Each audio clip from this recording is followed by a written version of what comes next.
Mi hija fingió no conocerme en Navidad, pero la factura de 500,000 me devolvió el poder.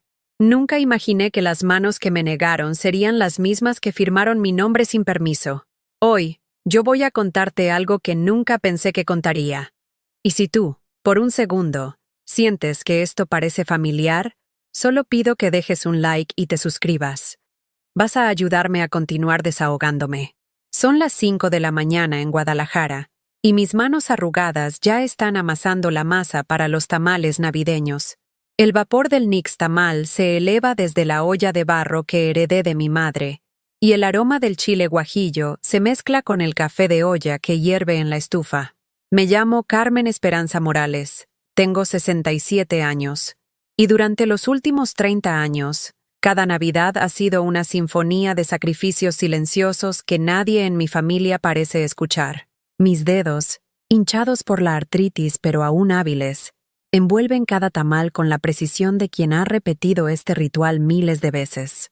Hojas de maíz que compré ayer en el mercado de San Juan de Dios, donde la señora Lupita me preguntó, como cada año, ¿para cuántos, doña Carmen? Y yo, como cada año, respondí, para 30 personas, aunque en el fondo sabía que solo serían 6 los que se presentarían, y que de esos 6, 3 estarían más pendientes de sus teléfonos que de la comida que preparé con tanto amor. El reloj de la cocina marca las 7:30 am cuando termino de envolver el último tamal. Mi espalda cruje como las hojas secas del patio cuando me enderezco, pero sonrío al ver la montaña de pequeños paquetes dorados ordenados en la vaporera. Cada uno representa una oración silenciosa. Que este año sea diferente, que mis hijos me abracen como antes, que mis nietos corran hacia mí gritando ¡Abuela!, en lugar de susurrar ¡Hola!, sin levantar la vista de sus pantallas. Me ducho con el jabón de rosas que compro en el tianguis cada domingo, el mismo que usaba cuando mis hijos eran pequeños y se acurrucaban en mi cama después del baño, pidiendo que les contara el cuento del príncipe que se enamoró de la estrella más lejana del cielo. Ahora, mientras el agua tibia cae sobre mis hombros cansados, me pregunto cuándo dejaron de pedirme cuentos y empezaron a pedirme dinero. Me visto con mi vestido azul marino, el que tiene pequeñas flores bordadas a mano en el cuello. Es el mismo que usé el año pasado, y el anterior a ese, no porque no tenga otros, sino porque es el único que Sofía, mi hija mayor, alguna vez me dijo que me quedaba bonito. Fue hace 8 años, durante una de esas raras ocasiones en que me visitó sin necesitar algo específico de mí. A las 11 am estoy subiendo los toppers llenos de comida al auto. El Tsuru del 2003 protesta cuando arranco, pero es fiel como un perro viejo. Manejo por las calles de Guadalajara que conozco de memoria. Avenida Chapultepec, donde solía caminar con mis hijos pequeños para ver los aparadores navideños. López Mateos, donde trabajé durante 15 años limpiando oficinas para poder pagarles la escuela privada. Y finalmente, Avenida Patria, hacia la Colonia Providencia, donde Sofía vive en una casa de 2 pisos que, según me enteraría después, está a mi nombre sin que yo lo supiera. El fraccionamiento. Las Águilas huele a dinero y exclusividad. Los jardines están perfectamente podados, las banquetas impecables, y cada casa parece sacada de una revista de decoración. La casa de Sofía, con su fachada de cantera rosa y su portón de hierro forjado, siempre me hace sentir pequeña, como si mi presencia fuera un error en el paisaje perfecto que ha construido. Toco el timbre a las 12:30 p.m., como habíamos acordado. El sol de diciembre en Guadalajara es engañosamente cálido, y siento cómo el sudor se forma en mi frente mientras cargo las bolsas pesadas. Escucho pasos del otro lado de la puerta, voces que no logro distinguir, y finalmente, el cerrojo que se abre. Pero quien abre la puerta no es Sofía, es Rodrigo, su esposo desde hace 12 años, un hombre alto y delgado, que siempre me saluda con la cordialidad fría de quien cumple un protocolo social sin verdadero afecto. Hoy, sin embargo, algo es diferente. Su mirada es extraña, como si estuviera viendo a una desconocida parada en su puerta.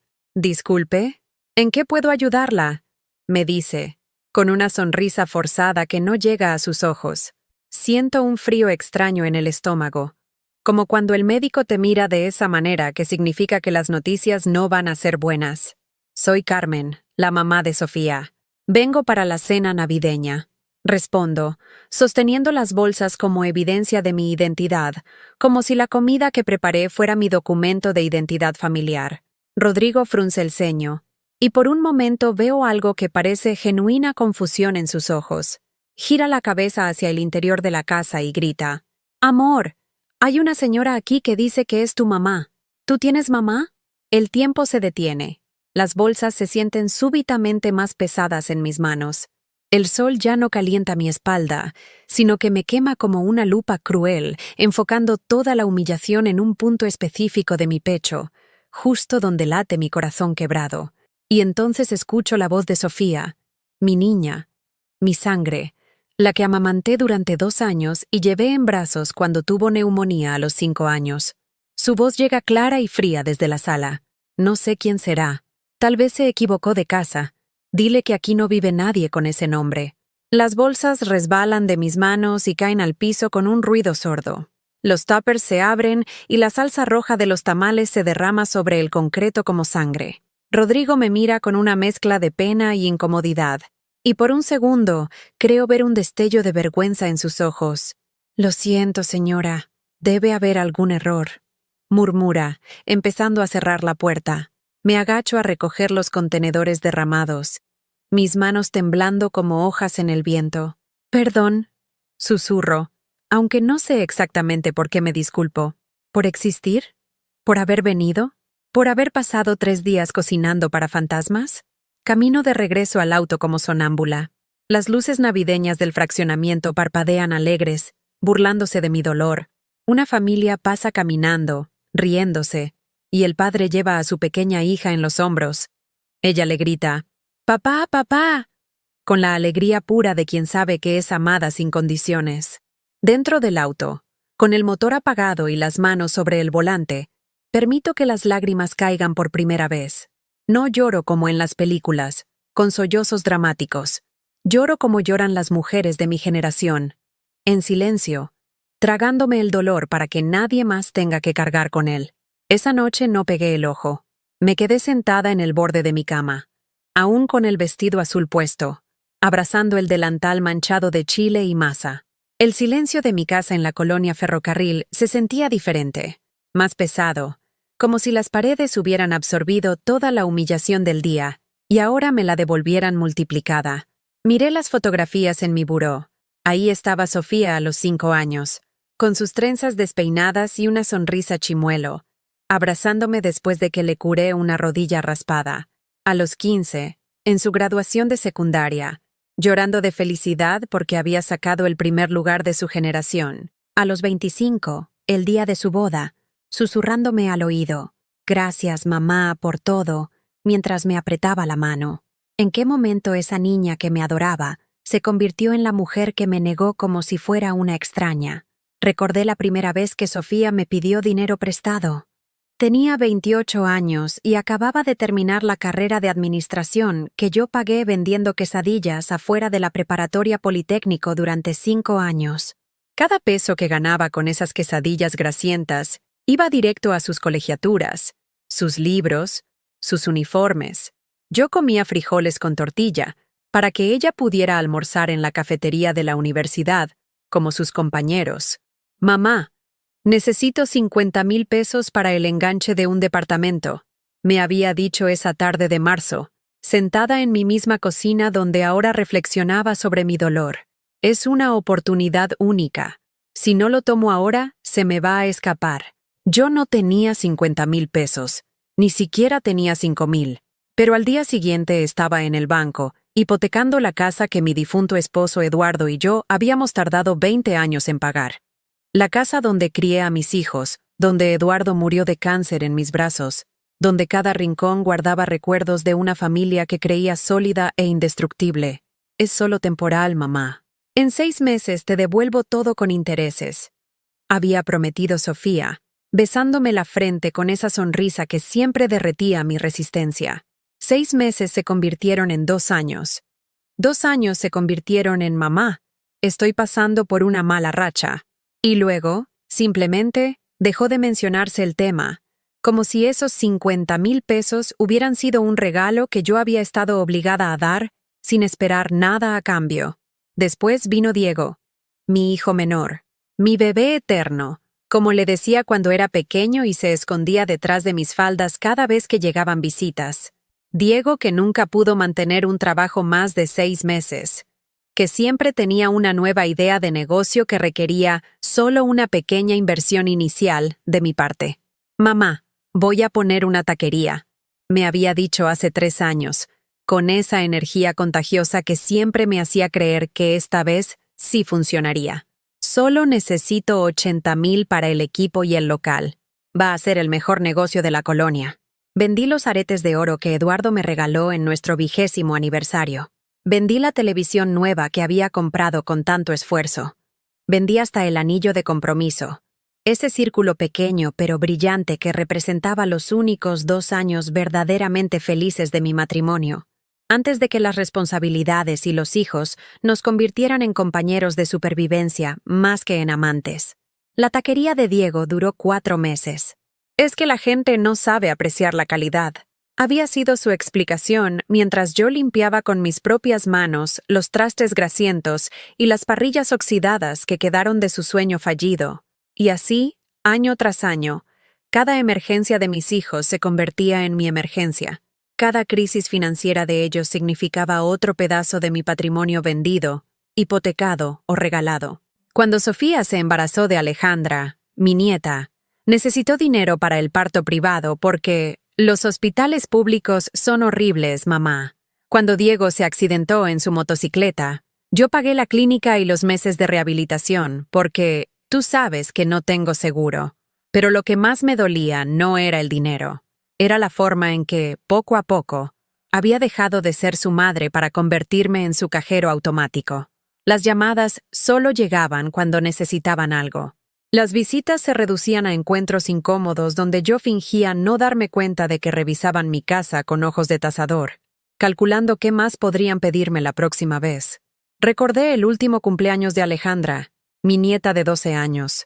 Había ahorrado durante 6 meses para comprarle una bicicleta rosa que había visto en el aparador de una tienda del centro. La misma que ella había señalado con emoción durante uno de nuestros raros paseos juntas, cuando aún me buscaba para platicar de sus problemas en la escuela y sus sueños de ser veterinaria. Llegué a la fiesta con la bicicleta envuelta en papel dorado, imaginando su cara de felicidad. Pero cuando Alejandra abrió el regalo, solo dijo, «Gracias, abuela», sin levantar la vista de su teléfono nuevo, un iPhone que Sofía acababa de regalarle y que costaba el triple de lo que yo había gastado en la bicicleta.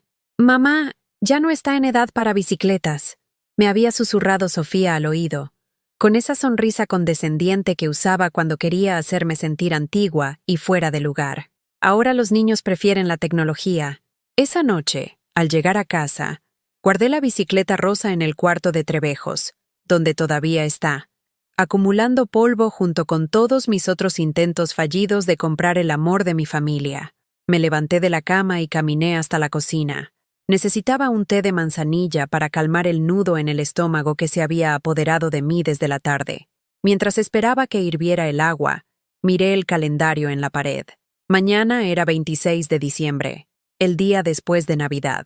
El día en que, tradicionalmente, nos reuníamos de nuevo para terminar la comida sobrante y reírnos de las anécdotas de la noche anterior. ¿Habría anécdotas este año? ¿Se estarían riendo de mí?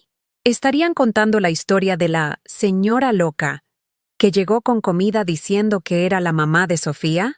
El agua hirvió y el silbido de la tetera me sacó de mis pensamientos tortuosos.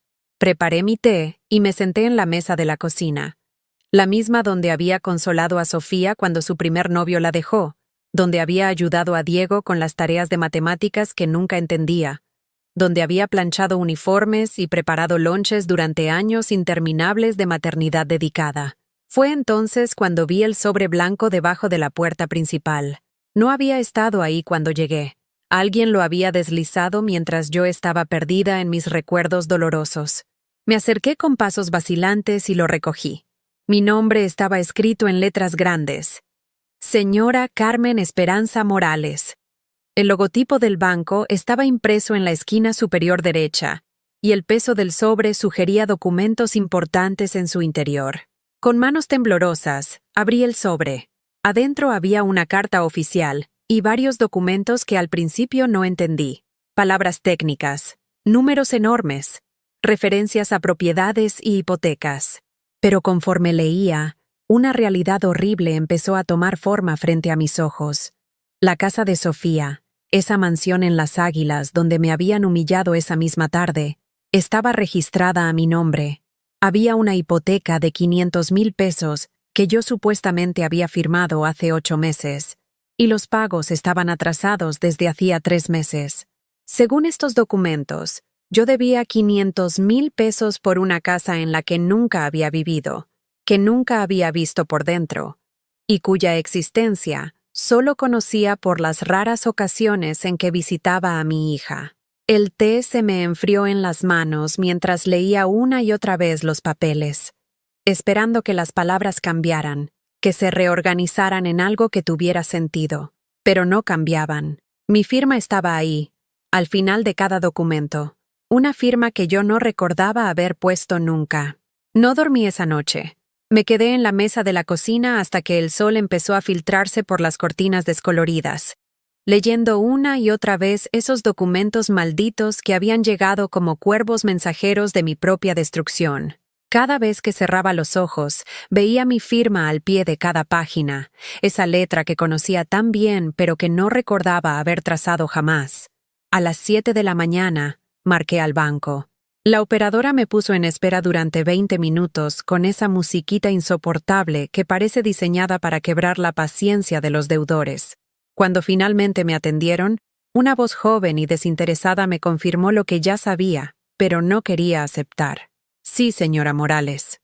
Usted solicitó un crédito hipotecario por 500,000 pesos en abril de este año. La propiedad está registrada en Avenida Patria 247, fraccionamiento Las Águilas. Los pagos mensuales son de 12,500 pesos y tiene 3 meses de atraso. Si no regulariza su situación en los próximos 10 días, procederemos con el embargo. 12,500 pesos mensuales, más de lo que yo ganaba en toda mi pensión, más de lo que había ganado en mi mejor mes vendiendo quesadillas. Una cantidad imposible que alguien había comprometido usando mi nombre, mi credibilidad, mi futuro. Disculpe, ¿podría decirme quién estuvo presente cuando se firmó este crédito? Pregunté, aunque en el fondo ya conocía la respuesta. Según nuestros registros, usted vino acompañada de su hija, la señora Sofía Morales de Hernández, quien fungió como testigo y aval solidario. Ella presentó sus estados de cuenta para respaldar el crédito. Aval solidario. Las palabras resonaron en mi cabeza como campanas fúnebres. Sofía no solo había usado mi nombre para conseguir la casa, también había puesto su propio patrimonio como garantía. Esto significaba que si yo no pagaba, ella perdería todo también. Y sin embargo, me había negado como si fuera una extraña. Colgué el teléfono y me dirigí al baño. Mi reflejo en el espejo me devolvió la imagen de una mujer que había envejecido 10 años en una noche. Mis ojos, hinchados por las lágrimas y la falta de sueño, parecían los de alguien que acababa de despertar de una pesadilla solo para descubrir que la realidad era peor. Me vestí con mi blusa blanca más formal y mi falda gris, la misma que usaba para ir al banco o a citas médicas importantes.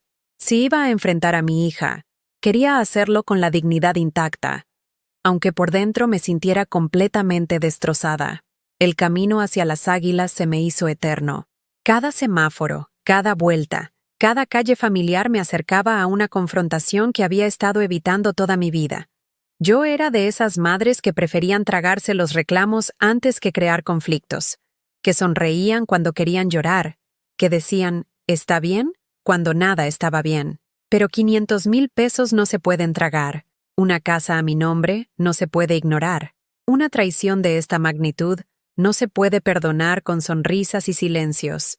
Estacioné el Tsuru frente a la casa que, según los papeles del banco, era mía pero donde ayer me habían tratado como una intrusa. La fachada de cantera rosa brillaba bajo el sol matutino, burlándose de mi pobreza. Era una casa hermosa, lo admito. El tipo de casa que yo había soñado tener cuando era joven, y creía que el trabajo honesto y el amor incondicional eran suficientes para construir una vida digna. Toqué el timbre con dedos firmes, aunque el corazón me latía como tambor de guerra. Esta vez no traía bolsas de comida. Esta vez traía algo mucho más pesado. La verdad. Rodrigo abrió la puerta, y al verme, su expresión cambió inmediatamente. Ya no había confusión en sus ojos, sino algo parecido a la culpa, o tal vez al miedo. «¿Carmen? ¡Qué sorpresa!», murmuró, bloqueando parcialmente la entrada con su cuerpo. «Sofía no está». «Mentira», respondí con una calma que me sorprendió a mí misma.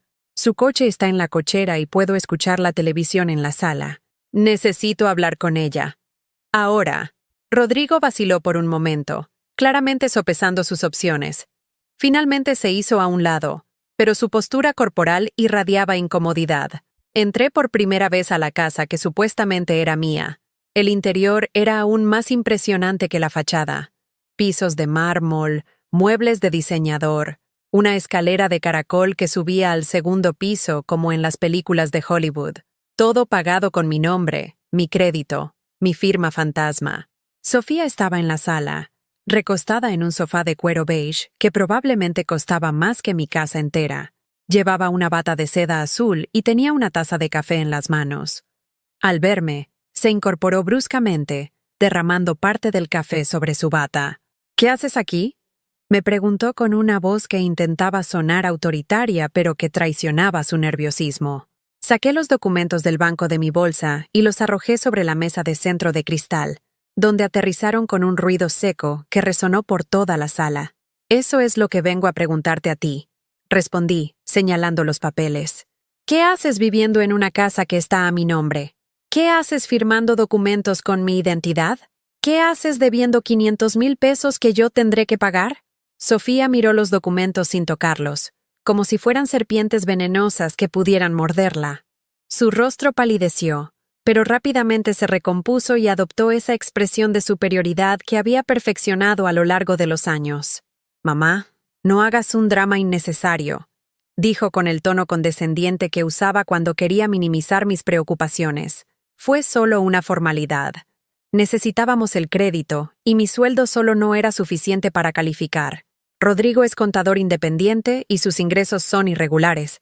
Pero tú tienes historial crediticio limpio y la pensión te da estabilidad. ¿Solo una formalidad?», repetí, sintiendo cómo la rabia empezaba a hervir en mi estómago. «¿500,000 pesos son solo una formalidad? Mira, ya está hecho. No podemos regresarnos en el tiempo», continuó Sofía, levantándose del sofá y caminando hacia la ventana como si la conversación la aburriera. «Nosotros pagamos las mensualidades. Tú no tienes que preocuparte por nada. Es como si fueras socia de la casa. Entonces, ¿por qué ayer fingiste no conocerme?». La pregunta cayó como una bomba en medio de la sala. Sofía se quedó inmóvil junto a la ventana, dándome la espalda. Rodrigo, que había estado observando desde la entrada, se aclaró la garganta incómodamente. «Eso fue un malentendido», murmuró Sofía sin voltear a verme. «¿Un malentendido?». Mi voz subió de volumen sin que pudiera controlarla.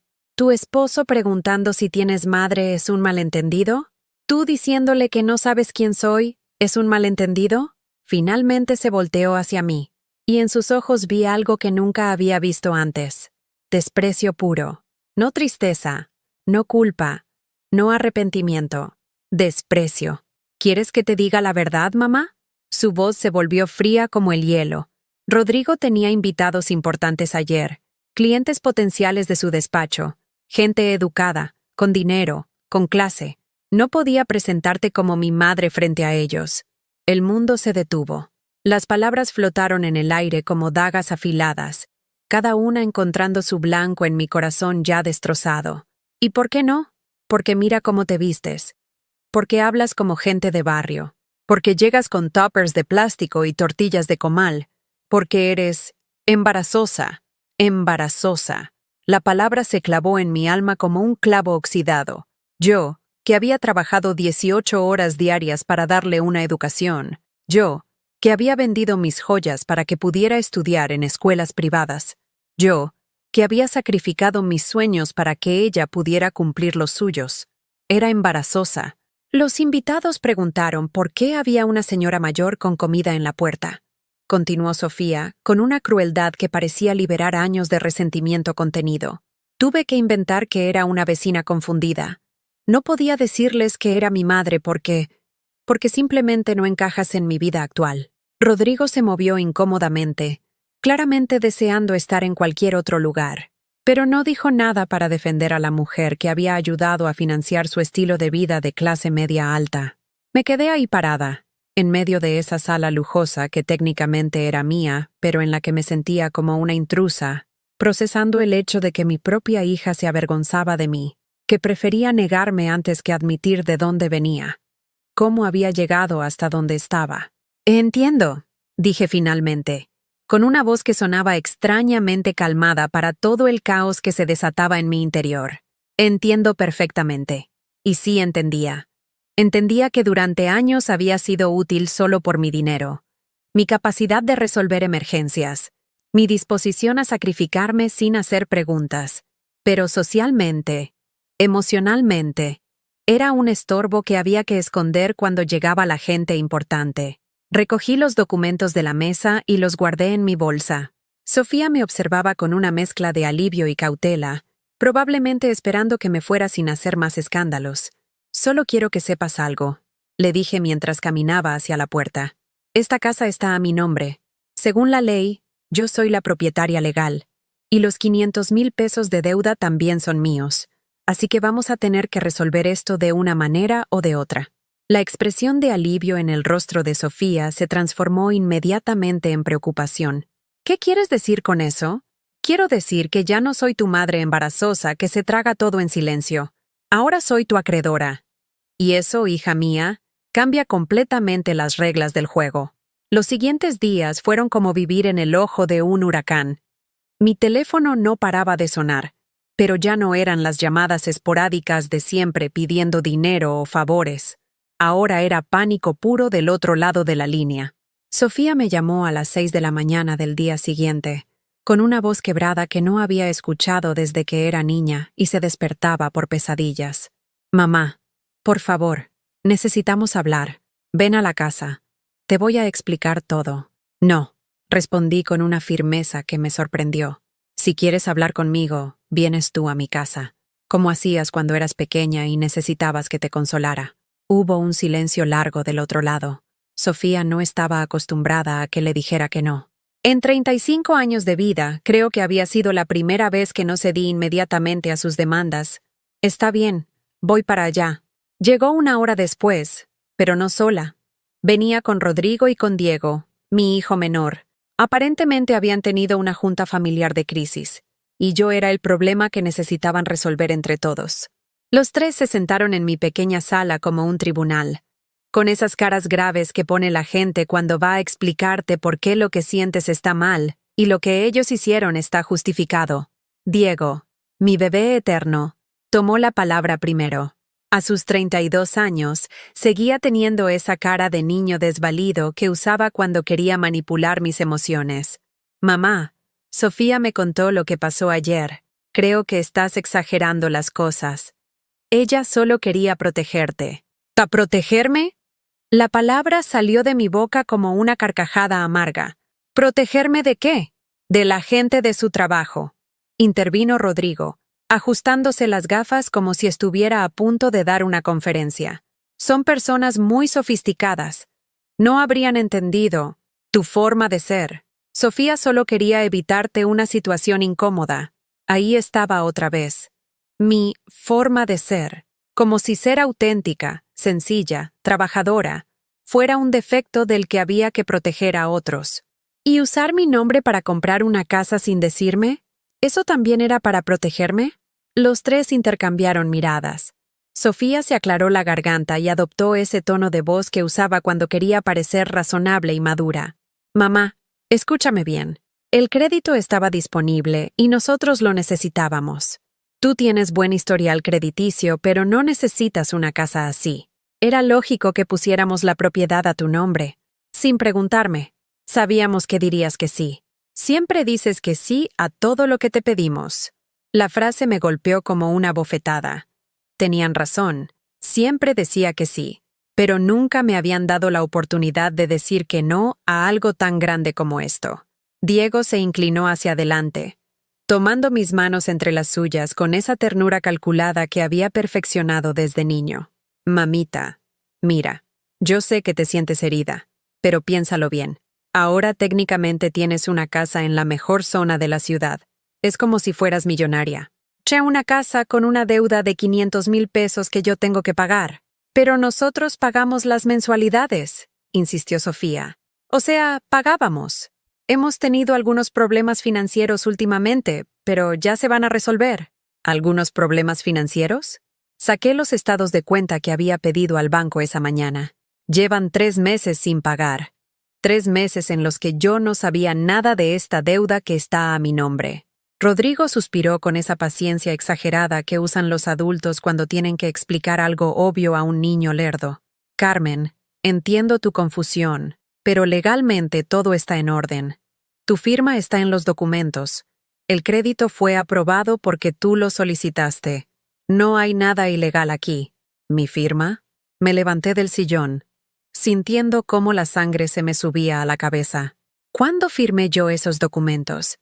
¿Dónde estaba yo cuando supuestamente fui al banco a solicitar un crédito de 500,000 pesos?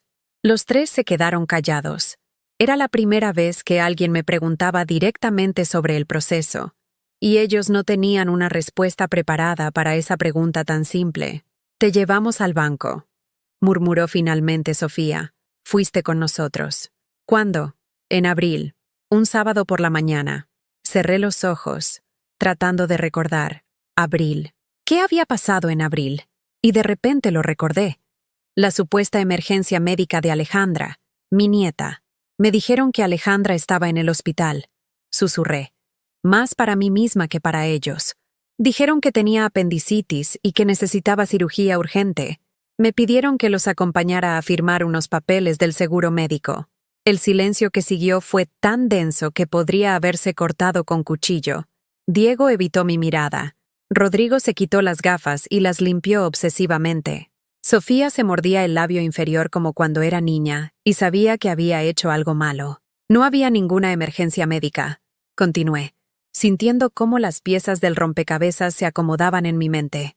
Alejandra estaba perfectamente bien. Ustedes inventaron una emergencia para llevarme al banco y hacerme firmar documentos que yo creía que tenían que ver con el seguro de mi nieta.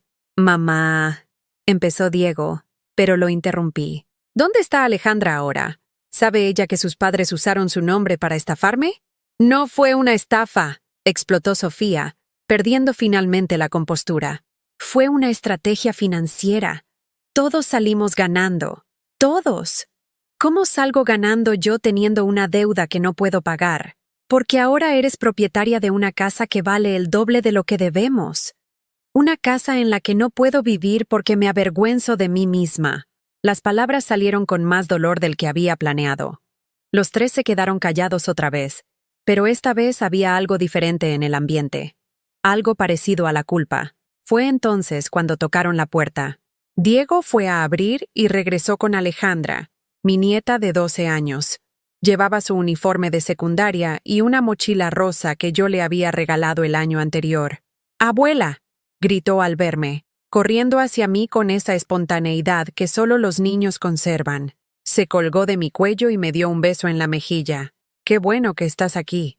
Quería contarte que saqué 10 en el examen de matemáticas que me ayudaste a estudiar. Miré a Sofía por encima de la cabeza de Alejandra. Mi nieta no sabía nada de lo que había pasado.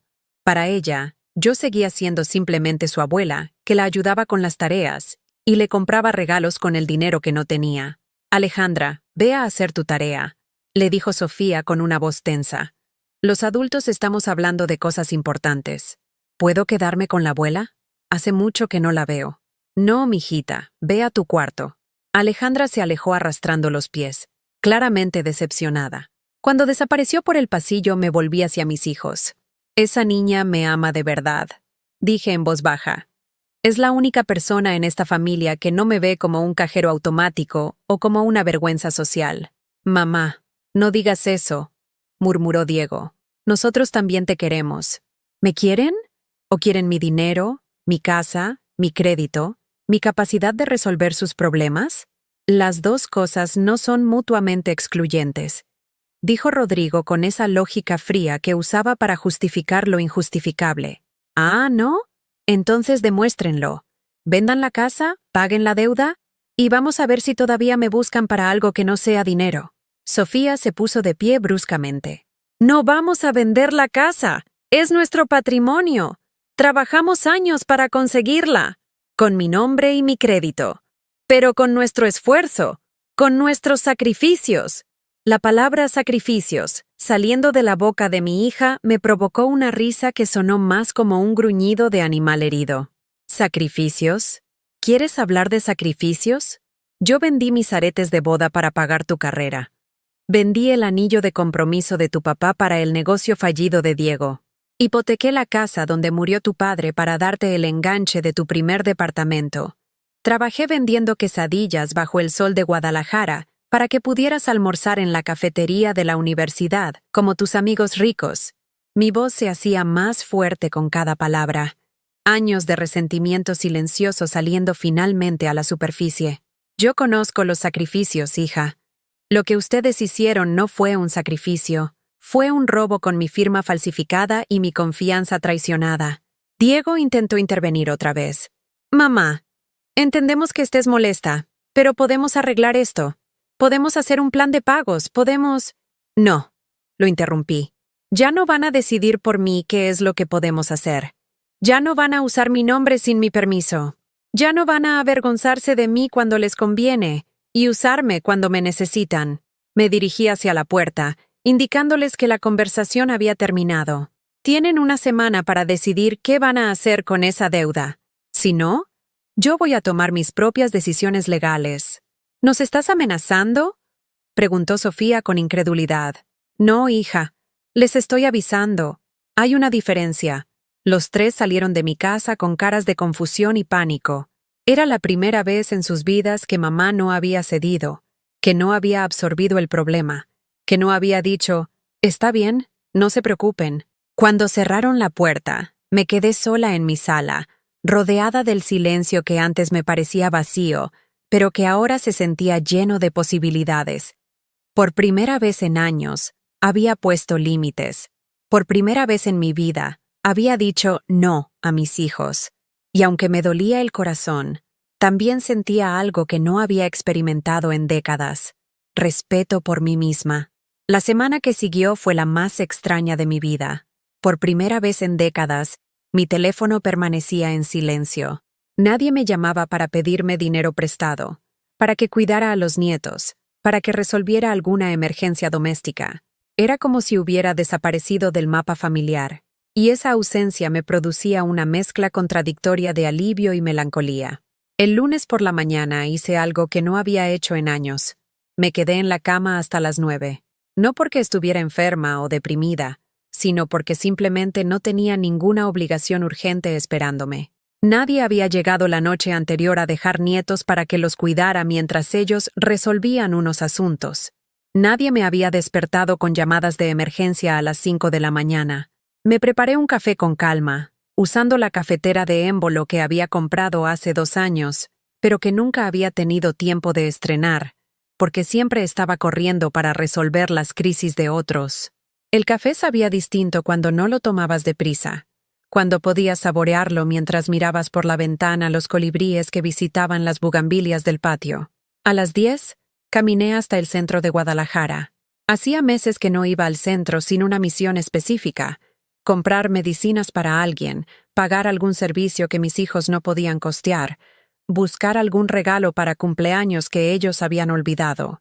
Esta vez fui solo porque quería caminar, porque quería recordar cómo se sentía moverse por el mundo sin cargar el peso de las necesidades ajenas en los hombros. Me senté en una banca de la Plaza de Armas, frente a la catedral, y observé a la gente pasar. Vendedores ambulantes ofreciendo elotes y raspados, turistas tomándose fotos, familias paseando con niños que corrían entre las palomas. Vida normal, cotidiana, sin dramas ni emergencias financieras. Fue ahí donde conocí a don Aurelio. Estaba sentado en la banca de al lado. Un hombre de unos 70 años con bigote blanco y una boina que le daba aspecto de intelectual jubilado.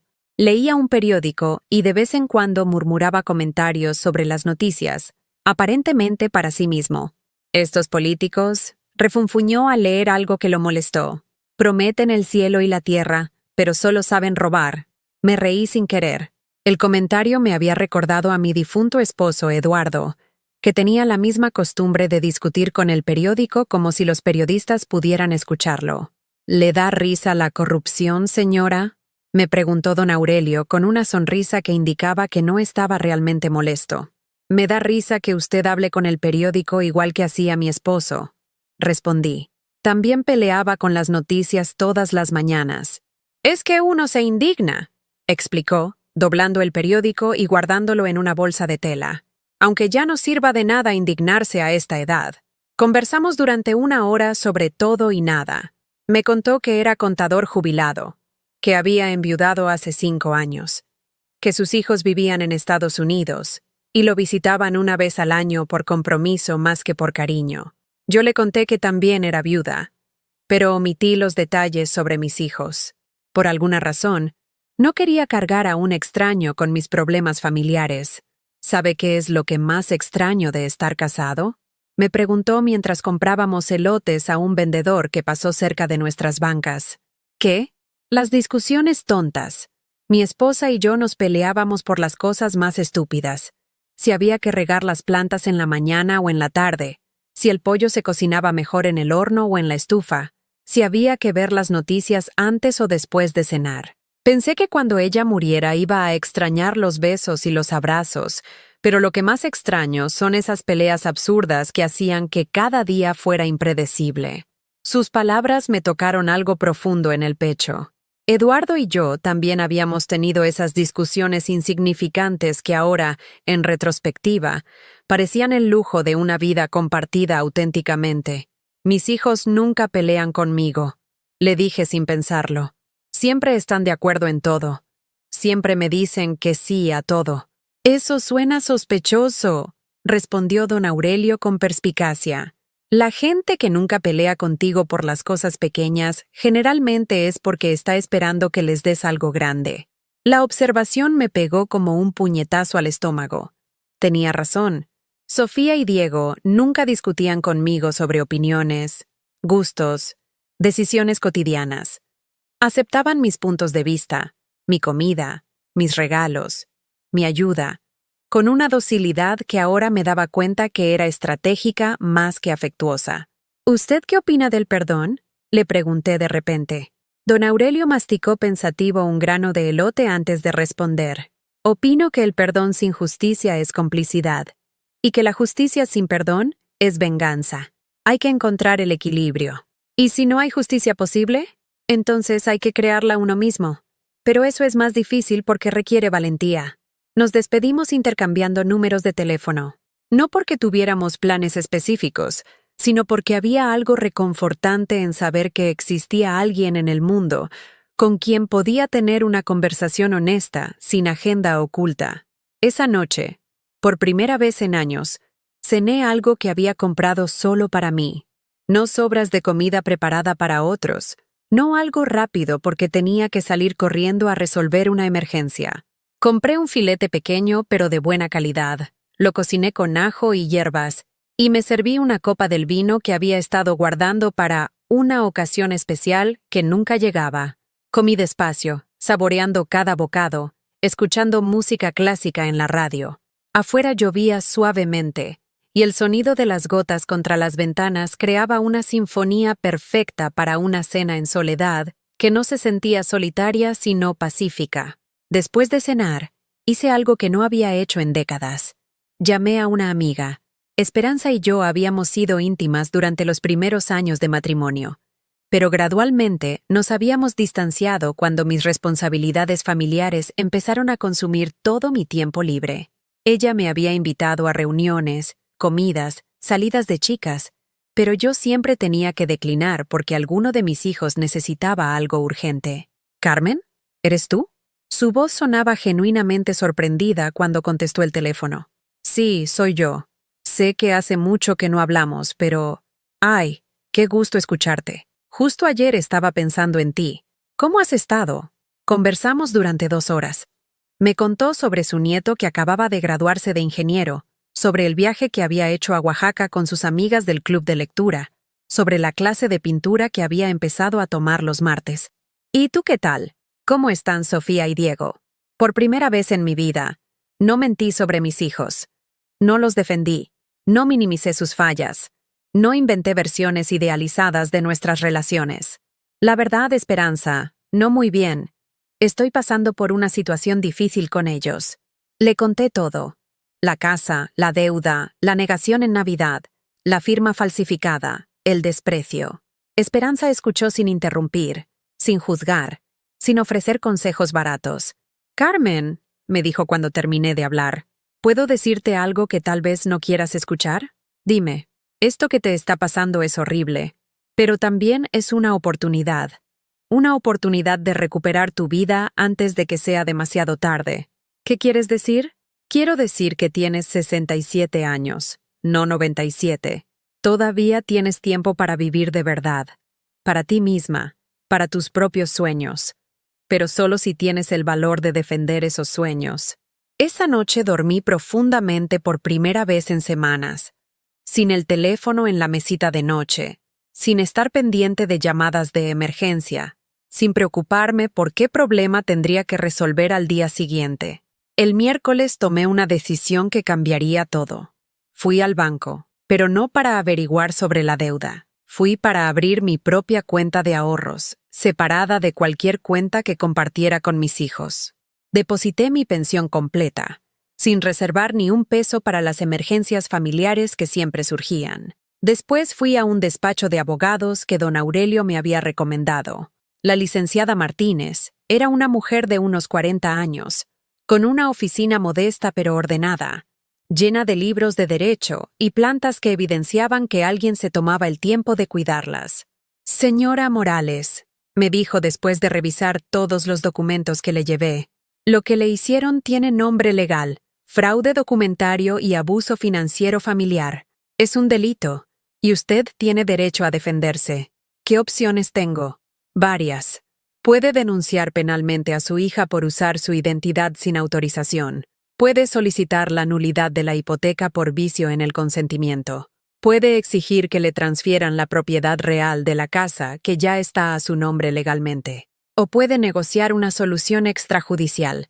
¿Cuál me recomienda? Depende de qué quiera lograr. ¿Quiere castigar a su hija o protegerse a usted misma? La pregunta me obligó a pensar en lo que realmente buscaba. No era venganza. No era lastimar a Sofía. Era recuperar mi dignidad y asegurar mi futuro. Quiero protegerme, respondí, pero también quiero que entiendan que no pueden seguir abusando de mí. Entonces le recomiendo que empecemos exigiendo la transferencia real de la propiedad y el pago de la deuda. Si se niegan, podemos escalar a acciones legales más severas. Salí del despacho con una carpeta llena de documentos legales y algo que no había sentido en años. Esperanza. No esperanza de que mis hijos cambiaran, sino esperanza de que yo podía cambiar mi propia situación. Esa tarde, escribí una carta formal, no emocional, no suplicante, no justificativa, simplemente legal y clara. A partir de hoy, exijo que la deuda de 500,000 pesos sea transferida a los nombres de los beneficiarios reales de la propiedad, o que la casa sea vendida y la deuda liquidada. Tienen 15 días para responder. Si no lo hacen, procederé por la vía legal correspondiente. La llevé personalmente a la Casa de las Águilas y la deslicé por debajo de la puerta. No toqué el timbre. No esperé respuesta. No di explicaciones. Simplemente entregué mi ultimátum y me fui. Por primera vez en mi vida adulta, había actuado sin consultar con nadie, sin pedir permiso, sin preocuparme por herir sentimientos ajenos, y se sentía como volar.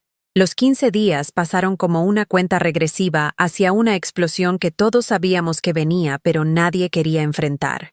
Durante esos días, mi teléfono volvió a sonar, pero ahora con un tono diferente. Ya no eran llamadas casuales pidiendo favores. Eran llamadas desesperadas de mis hijos tratando de negociar.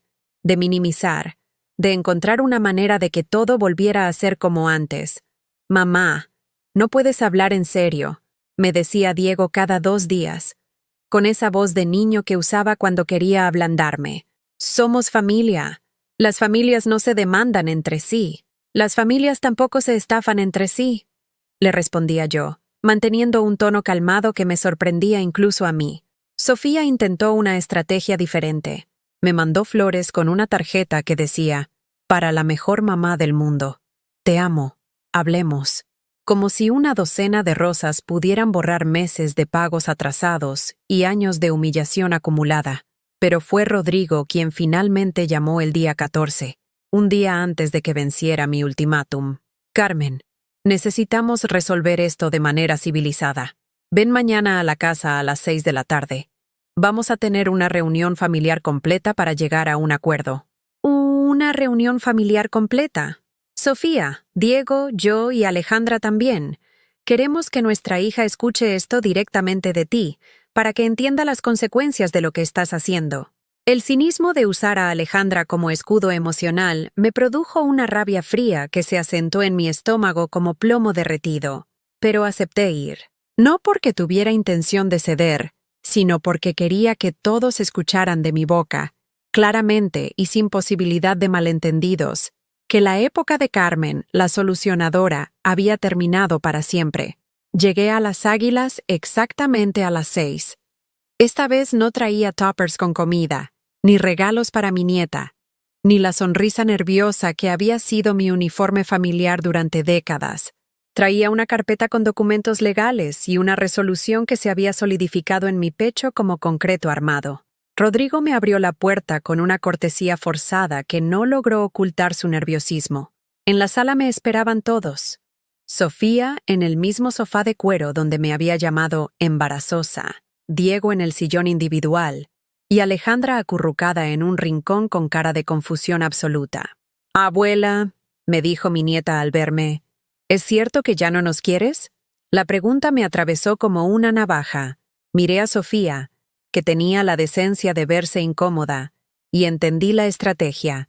Habían decidido convertir a una niña de 12 años en su arma emocional, hacerle creer que yo era la villana de esta historia. «Alejandra, mi amor», le dije sentándome en la orilla de su sillón y tomando sus manos pequeñas entre las mías. «Yo te voy a querer toda la vida. Pero los adultos a veces tenemos problemas complicados que no tienen nada que ver con el amor que sentimos por ustedes los niños. Pero mamá dice que nos vas a quitar la casa. Dice que vamos a tener que irnos a vivir a un lugar feo porque tú nos odias». Volví a mirar a Sofía, esta vez con una furia que debe haberse reflejado en mis ojos porque ella se encogió ligeramente en el sofá. «Alejandra, ¿tú sabías que esta casa está registrada con el nombre de tu abuela?», pregunté, manteniendo mi voz suave pero clara. «No. ¿Sabías que tus papás usaron mi nombre para comprar esta casa sin decirme?». La niña negó con la cabeza, mirando confundida a sus padres. «¿Sabías que yo tengo que pagar 500,000 pesos por una casa donde no puedo vivir porque tu papá dice que soy embarazosa?». «¡Carmen!», gritó Rodrigo. «No involucres a la niña en esto». «Yo no la involucré», respondí sin levantar la voz. «Ustedes la involucraron cuando decidieron usarla como rehén emocional. Ustedes la involucraron cuando le dijeron que yo era la mala de esta historia». Me volví hacia Alejandra otra vez. «Mi amor, vete a tu cuarto. Los adultos vamos a hablar de cosas aburridas de dinero y papeles. Cuando terminemos, voy a ir a despedirme de ti». Alejandra se levantó lentamente, mirando a sus padres como pidiendo permiso. Sofía asintió con rigidez, y mi nieta desapareció por el pasillo arrastrando los pies. Cuando estuvimos solos los 4 adultos, saqué los documentos de mi carpeta y los coloqué sobre la mesa de centro, exactamente en el mismo lugar donde había arrojado los papeles del banco 2 semanas antes. «Estos son documentos legales», anuncié.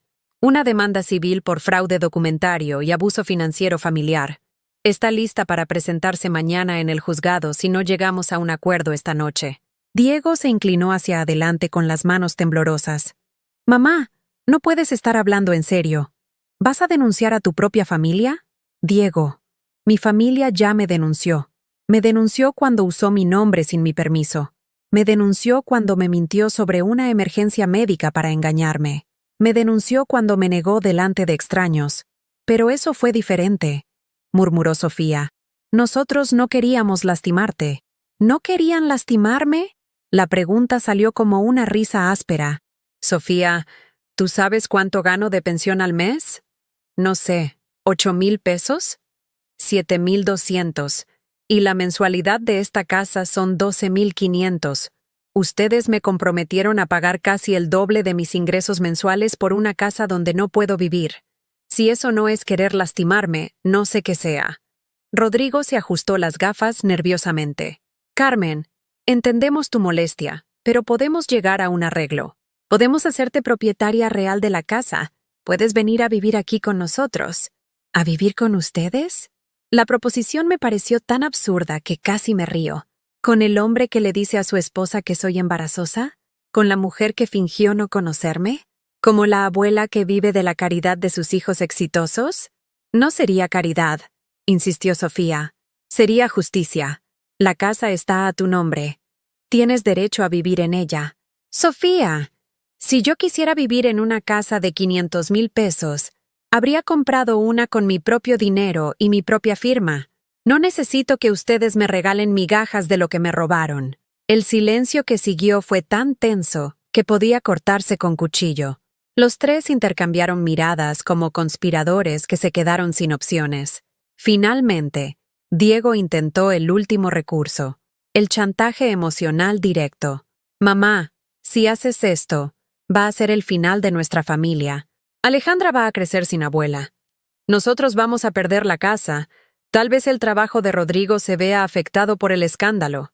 ¿Realmente quieres destruir a tu propia familia por dinero? La pregunta me golpeó exactamente donde Diego sabía que dolía más. Por un momento, la Carmen de antes quiso emerger, la que siempre cedía para mantener la paz, la que prefería ser lastimada antes que lastimar a otros. Pero entonces recordé las palabras de don Aurelio. El perdón sin justicia es complicidad. Diego, dije con una calma que me sorprendió, nuestra familia se destruyó el día que decidieron que yo era más útil como herramienta financiera que como persona. Se destruyó cuando Sofía prefirió negarme antes que defenderme. Se destruyó cuando ustedes decidieron que mi dignidad era un precio justo por su comodidad económica. Me levanté del sofá y caminé hacia la ventana que daba al jardín perfectamente cuidado, pagado con dinero que no era de ellos. Ustedes no están perdiendo una madre. Ustedes perdieron una madre hace años, cuando la convirtieron en su cajero automático personal. Lo que están perdiendo ahora es su cajero automático. Y sí, eso va a dolerles más. Eso no es justo, explotó Sofía, perdiendo finalmente la compostura. Nosotros te queremos. Todo lo que hicimos fue para el bien de la familia. Me volteé hacia ella con una expresión que debe haber parecido compasiva, porque vi cómo se desinfló ligeramente. Sofía, si me quisieras, no me habrías negado. Si me quisieras, habrías hablado conmigo antes de usar mi nombre para comprar una casa. Si me quisieras, habrías defendido a la mujer que sacrificó todo para darte la educación que te permitió vivir así. Saqué un documento más de mi carpeta, sellado por un notario. Pero ustedes tenían razón en una cosa. Las familias no deberían demandarse entre sí. Por eso les voy a dar una última oportunidad de resolver esto sin tribunales. Los tres se inclinaron hacia adelante esperando mi propuesta. Tienen 30 días para vender esta casa y pagar la deuda completa. Cuando esté liquidada, cada uno va a seguir su camino. Ustedes van a buscar una casa que puedan pagar con su propio dinero y su propio crédito. Y yo voy a vivir el resto de mi vida sin la obligación de financiar los sueños de grandeza de nadie más. ¿Y si no aceptamos?, preguntó Rodrigo con un hilo de voz. Entonces, mañana por la mañana presento la demanda. Y créanme, los tribunales van a ser mucho menos generosos que yo. Pueden perder la casa de todas formas. Más los gastos legales, más la posibilidad de antecedentes penales por fraude. Diego empezó a llorar. Lágrimas reales, de pánico genuino, del hombre que acababa de darse cuenta de que había perdido para siempre a la mujer que siempre había resuelto sus problemas. Mamá, por favor. Diego, ya no soy tu mamá solucionadora. Ahora soy Carmen Esperanza Morales, una mujer de 67 años que va a vivir lo que le queda de vida con dignidad y respeto hacia sí misma. Caminé hacia la puerta, pero antes de salir, me volví una última vez. 30 días. Después de eso, no quiero volver a verlos a menos que vengan a pedirme perdón. Y no perdón por el dinero, perdón por haberme tratado como si no valiera nada. Salí de esa casa con la certeza de que acababa de cerrar para siempre un capítulo de mi vida, un capítulo doloroso, humillante, que había durado demasiados años. Pero también salí con la certeza de que estaba abriendo otro capítulo completamente diferente. Un capítulo donde yo era la protagonista de mi propia historia. Los 30 días que siguieron fueron los más liberadores de mi vida adulta.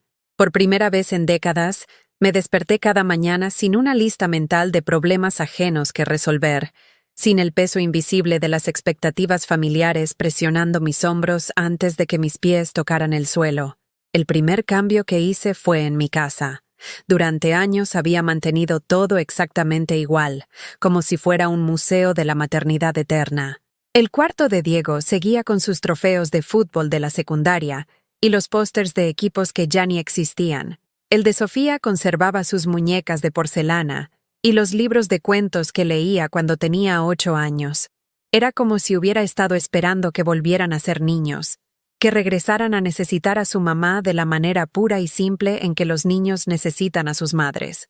Pero esa semana, con una energía que no había sentido en años, empecé a desmantelar esos santuarios del pasado. Empaqué los trofeos, doné las muñecas a un orfanato, regalé la ropa que ya no le quedaba a nadie. El cuarto de Diego lo convertí en mi taller de costura, algo que había abandonado cuando él nació, porque no tenía tiempo para esas frivolidades. El cuarto de Sofía se convirtió en mi biblioteca personal. Compré un sillón cómodo de segunda mano, una lámpara de lectura, y por primera vez en 30 años, llené los estantes con libros que yo quería leer. No libros de texto para ayudar con tareas ajenas, o manuales de crianza para ser mejor madre. Don Aurelio me ayudó con la mudanza de muebles. Se había convertido en mi confidente y, gradualmente, en algo parecido a un cortejo de la tercera edad. No había nada romántico entre nosotros, pero sí una compañía cálida, el tipo de amistad que surge entre personas que han vivido lo suficiente para valorar la honestidad por encima de las apariencias. «Te ves diferente», me dijo una tarde mientras armábamos mi nueva estantería. «Como más presente». ¿Presente? Sí, como si antes fueras un fantasma de ti misma y ahora hubieras vuelto a habitar tu propio cuerpo. La observación me golpeó porque era exacta. Durante años había sido como una empleada de mi propia vida, cumpliendo funciones para otros sin realmente vivir para mí misma. Esa misma semana me inscribí en una clase de pintura en acuarela en la Casa de la Cultura. Era algo que había soñado hacer desde que era joven, pero que siempre había pospuesto porque había cosas más importantes que hacer. Lavar ropa de otros, cocinar para otros, trabajar para pagar las necesidades de otros. Mi primera pintura fue horrible. Un paisaje desproporcionado donde los árboles parecían brócoli gigante y el lago se veía más como un charco café. Pero cuando la maestra, una señora llamada Victoria de unos 60 años, me dijo: «Carmen, puedo ver que tienes alma de artista, solo necesitas práctica». Sentí algo que no había experimentado en décadas. Orgullo por algo que era completamente mío. También empecé a caminar cada mañana por el Parque Agua Azul. No como ejercicio obligatorio para mantenerse saludable y ser útil por más tiempo, sino por el simple placer de mover mi cuerpo bajo el sol, de escuchar a los pájaros, de saludar a otros caminantes que gradualmente se convirtieron en conocidos y luego en amigos casuales. Fue durante una de esas caminatas que me topé con Esperanza, mi vieja amiga, quien ahora se había convertido en mi compañera regular de café los jueves por la tarde. «Carmen», me dijo esa mañana, «tengo que decirte algo que he estado pensando desde que retomamos nuestra amistad. Dime, durante todos estos años, cuando me hablabas de tus hijos, siempre sentí que había algo raro en las historias que me contabas. Demasiado perfectas, demasiado generosas de su parte. Ahora entiendo que me estabas contando la versión que necesitabas creer para sobrevivir. Sus palabras me hicieron reflexionar sobre cuántas mentiras me había dicho a mí misma para justificar el abuso emocional y financiero. Cuántas veces había reinterpretado el egoísmo como independencia saludable y la manipulación como necesidades legítimas. ¿Te parece que era una madre tonta?, le pregunté. No, me parece que eras una madre desesperada por ser amada. Y hay personas que se aprovechan de esa desesperación. El día 20 de mi ultimátum, recibí una llamada de Sofía. Su voz sonaba diferente, más pequeña, como si hubiera estado llorando. Mamá, ya pusimos la casa en venta. Hay varios interesados. Creemos que va a venderse rápido. Me da gusto. Respondí sin emoción particular. También quería decirte que terminé con Rodrigo. Esa información sí me tomó por sorpresa. ¿Por qué? Porque cuando le conté a mi jefe lo que había pasado con la casa y la demanda, me dijo que Rodrigo había estado manejando algunas cuentas de manera irregular. Aparentemente, esta no era la primera vez que falsificaba documentos. Sentí una mezcla extraña de satisfacción y tristeza. Satisfacción porque Sofía estaba empezando a ver las consecuencias de sus decisiones. Tristeza porque, a pesar de todo, seguía siendo mi hija y no me gustaba verla sufrir. ¿Y Alejandra? Alejandra está confundida, pero creo que está empezando a entender que los adultos a veces hacemos cosas estúpidas. Le dije la verdad sobre lo que pasó con la casa. Le dije que habíamos usado tu nombre sin permiso y que eso estuvo mal. Era la primera vez en años que Sofía admitía haber hecho algo mal sin justificarlo o minimizarlo. ¿Dónde van a vivir? Encontré un departamento pequeño en la colonia del Valle. Nada lujoso, pero es lo que puedo pagar con mi sueldo real. Alejandra dice que no le importa mientras tenga su cuarto y pueda seguir viendo a su abuela. La mención de mi nieta me tocó el corazón, pero ya no con la desesperación de antes. Ahora con el afecto limpio de quien sabe que puede amar sin sacrificarse. Sofía, cuando se vendan la casa y se liquide la deuda, tal vez podamos empezar de nuevo. Pero esta vez con reglas claras. ¿Qué tipo de reglas? Reglas donde yo soy tu madre, no tu banco. Donde tú eres mi hija, no mi jefa. Donde nos respetamos mutuamente o no nos relacionamos en absoluto. Hubo un silencio largo del otro lado. ¿Crees que sea posible? No lo sé, hija. Pero por primera vez en años, estoy dispuesta a intentarlo. 2 días después, don Aurelio me invitó a un concierto de música clásica en el Teatro Degollado. Había comprado 2 boletos porque una persona de mi edad no debería ir sola a eventos culturales. Se ve triste. El teatro estaba lleno de parejas mayores, familias, personas que habían hecho del arte una prioridad en sus vidas. Durante años había pensado que esas actividades eran lujos para gente que no tenía responsabilidades reales.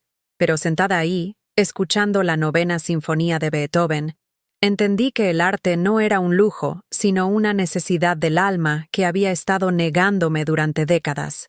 En el intermedio, mientras tomábamos champán en el lobby, don Aurelio me hizo una pregunta que me desestabilizó completamente.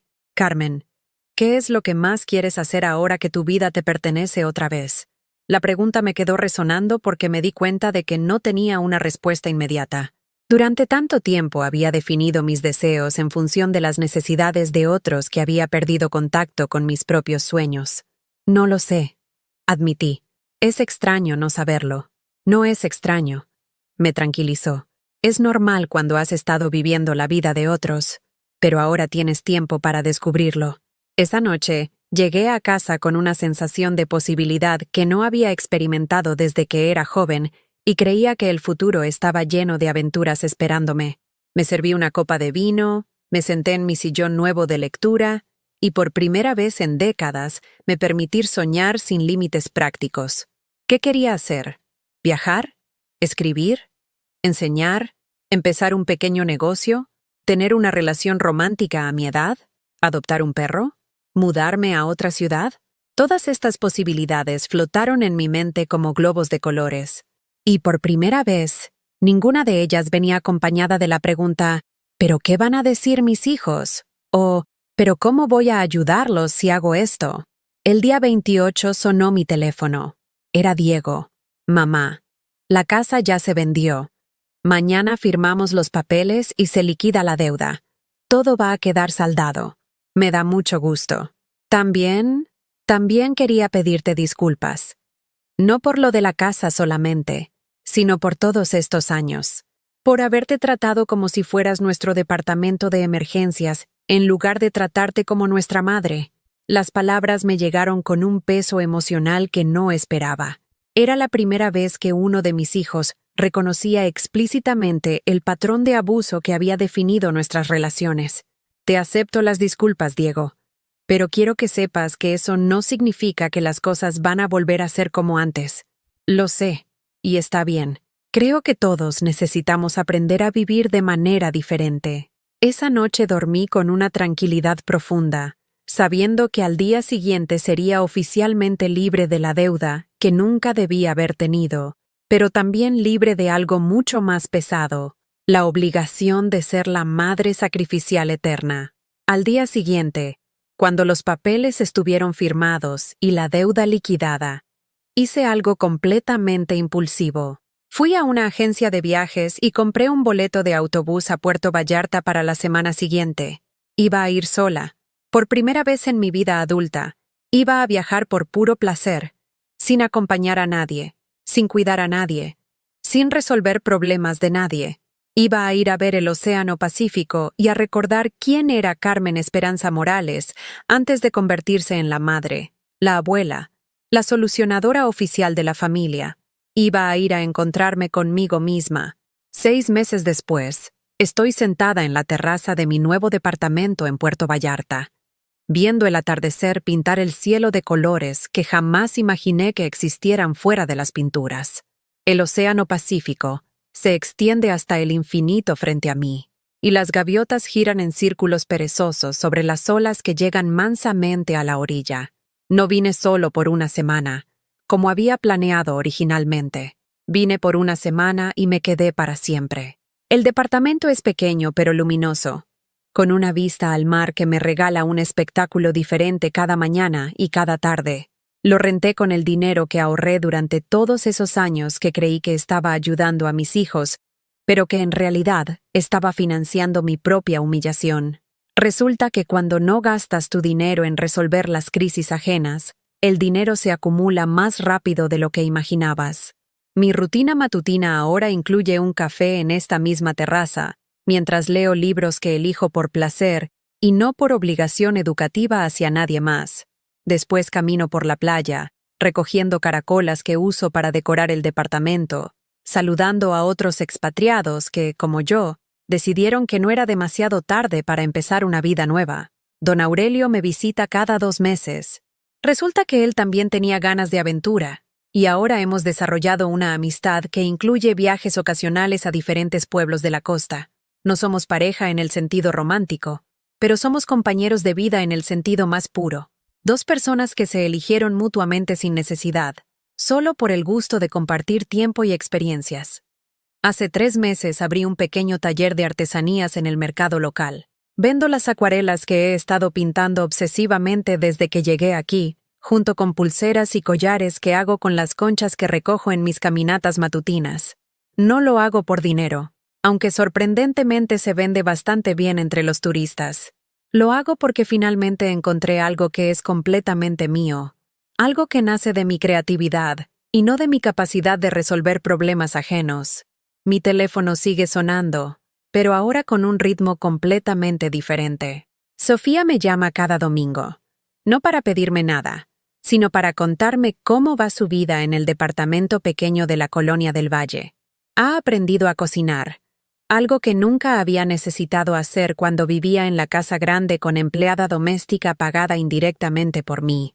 Me cuenta que Alejandra la está ayudando con las recetas y que han desarrollado una relación más cercana ahora que no hay televisiones enormes y cuartos separados que las mantengan distantes.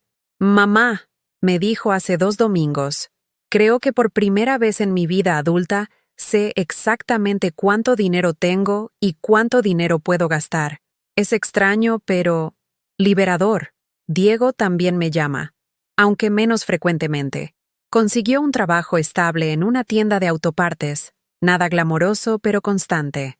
Me cuenta que ya no fantasea con negocios milagrosos que lo van a hacer rico de la noche a la mañana. Es aburrido, me dice, pero puedo dormir tranquilo sabiendo que mañana voy a poder pagar mis gastos. La relación con mis hijos ahora es extraña pero honesta. Ya no fingimos que somos la familia perfecta que nunca fuimos. Ya no pretendo que sus problemas son mis problemas.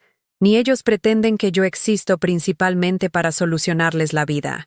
Hablamos como adultos que se conocen bien y se tienen afecto, pero que han establecido límites claros sobre hasta dónde llega la responsabilidad de cada uno hacia los otros. Alejandra me visitó el mes pasado durante sus vacaciones de verano. Vino sola en autobús, una aventura que ella misma planeó y financió con dinero que había ahorrado de su domingo. A los 13 años, mi nieta está aprendiendo lecciones sobre independencia y autosuficiencia que a sus padres les tomó décadas entender. «Abuela», me dijo mientras caminábamos por la playa al atardecer, «mamá dice que antes eras diferente, que siempre estabas preocupada y siempre tenías cara de cansada. ¿Y ahora cómo me ves?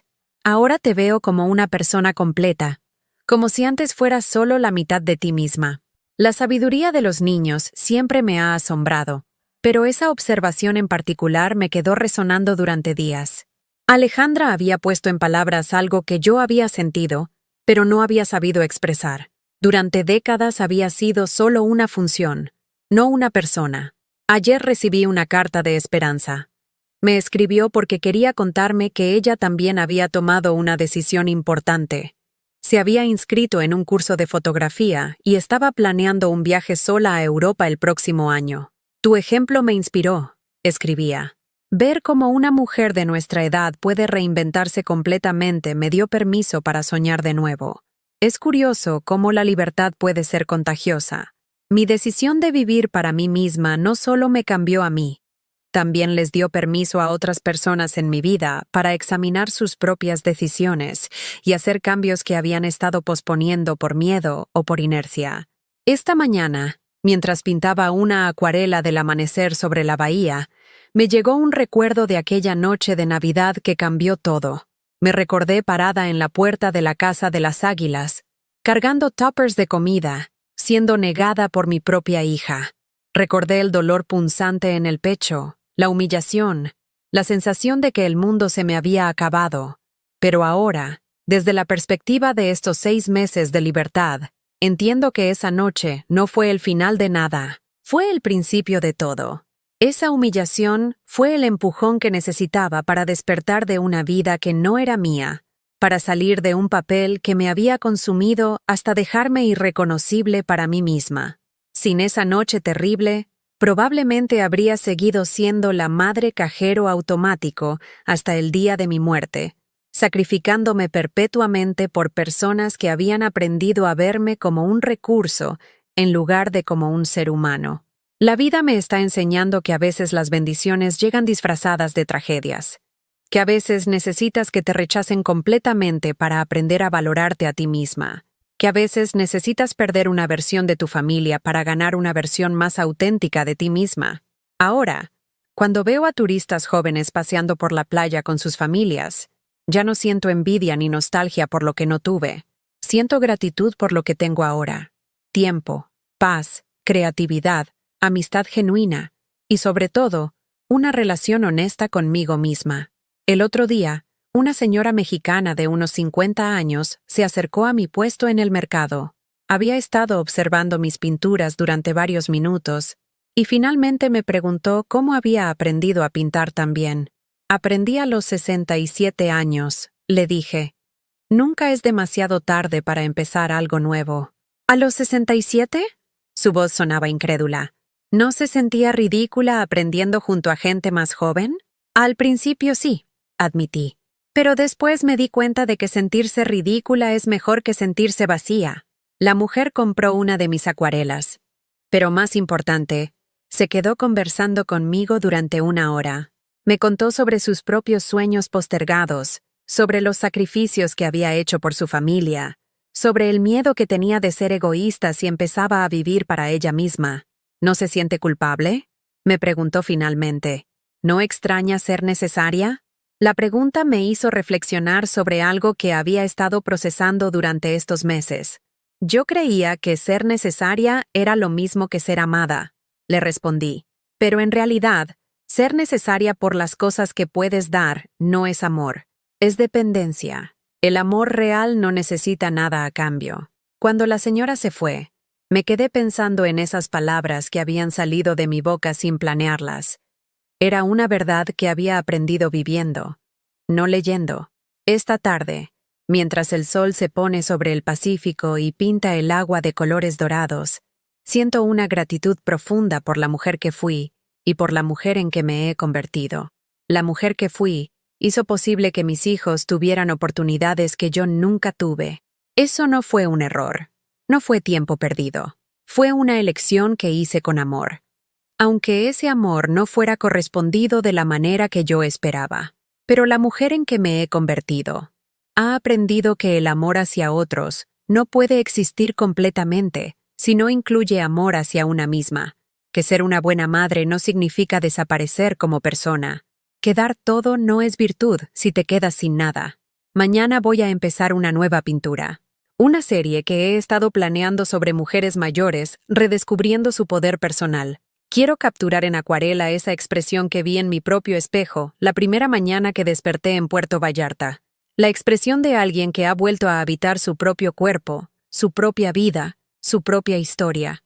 Porque esa es la lección que más quiero compartir. Nunca es demasiado tarde para salvarte a ti misma.